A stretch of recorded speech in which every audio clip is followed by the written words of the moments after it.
segregate some of the girls. Then we can go to the new mall there at the PJ there one. Then we can buy something for her. Remember that time in Bangkok, she was talking about this thing that she wanted. I need to ask Lisa what that thing is. Then we will plan this surprise for her. What day are you free, boss?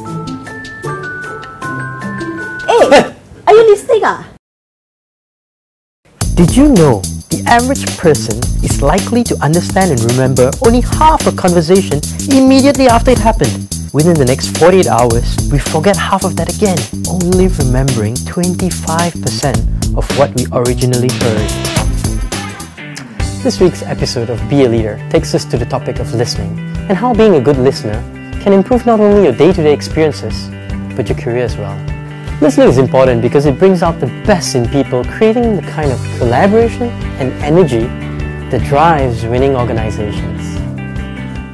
In 2007, both Bill Gates and Steve Jobs were interviewed together and were asked what the future of computing would be like. Bill Gates went on to prophesy the tablet as the next big thing and began describing the future iPad, while Steve focused on listening. 2 years later, Steve produces the iPad exactly as Bill described it. Steve listened intently and success followed. Which goes to show how crucial listening is. When you listen well, you hear what your customers and employees really say and mean, and what they're looking to achieve.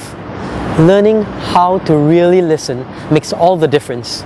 Listening helps leaders to discover and detect conflict or miscommunication, motivate employees and win their loyalty, nurture innovative solutions, gather and evaluate ideas, generate solutions and results. So, what can you do to become a better listener? First of all, understand the distinction between merely hearing words and really listening for messages. When we listen effectively, we understand what the person is thinking and feeling from their viewpoint. Here are some tips to help you on your path to becoming a better listener. Fight the urge to interrupt. Motivate employees and win their loyalty. Show interest in their conversation. React with facial expression and correct body posture. Avoid distractions. Wait until the person finishes speaking before giving feedback. And finally, ask questions to show your interest.